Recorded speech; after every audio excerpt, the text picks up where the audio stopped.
My understanding is Mr. Trump Jr. has cooperated extensively with the committee. I can understand his frustration at being asked to come back after having cooperated for such a long period of time, and seeing now that this the Mueller report is concluded, sort of wondering what the purpose of this is.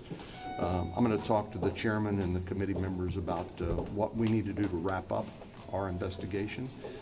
At some point, this is not about finding facts. This smacks of politics, and I think we have an important job to do to try to keep the Intelligence Committee out of politics and just keep ourselves focused on our mission, which is oversight of the intelligence community and finding out what went wrong and how we can stop it in the future.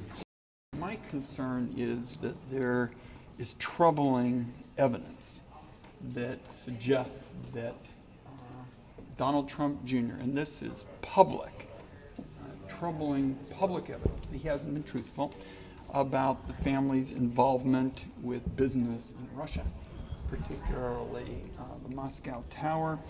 Michael Cohen testified that he had briefed Donald Trump Jr. something like 10 times on all of this, and Donald Trump Jr. has publicly denied any knowledge of this. I've said repeatedly that his answers to questions, and I watched him, were smart alecky, untruthful, and misleading. So I want to hear about what the truth is as to what he said to his father about the meeting in Trump Towers with Russian agents, why he said he was only peripherally aware of the negotiations on the Moscow negotiation, when in fact he was in the thick of it. He truly misled the Judiciary Committee, and now he needs to be held accountable. Those answers about the Moscow Trump Tower meeting, the meeting with Russian agents and other negotiations really need to be answered. What happens if he doesn't comply? He ought to be held in contempt, and there's no question with Donald Trump Jr. about any sort of privilege to avoid this kind of questioning. If he fails to answer, he ought to be put in jail. If he fails to comply with a lawful subpoena, he has no privilege. Prison is the only answer. The message of this subpoena is there are still glimmers of bipartisan respect for the rule of law.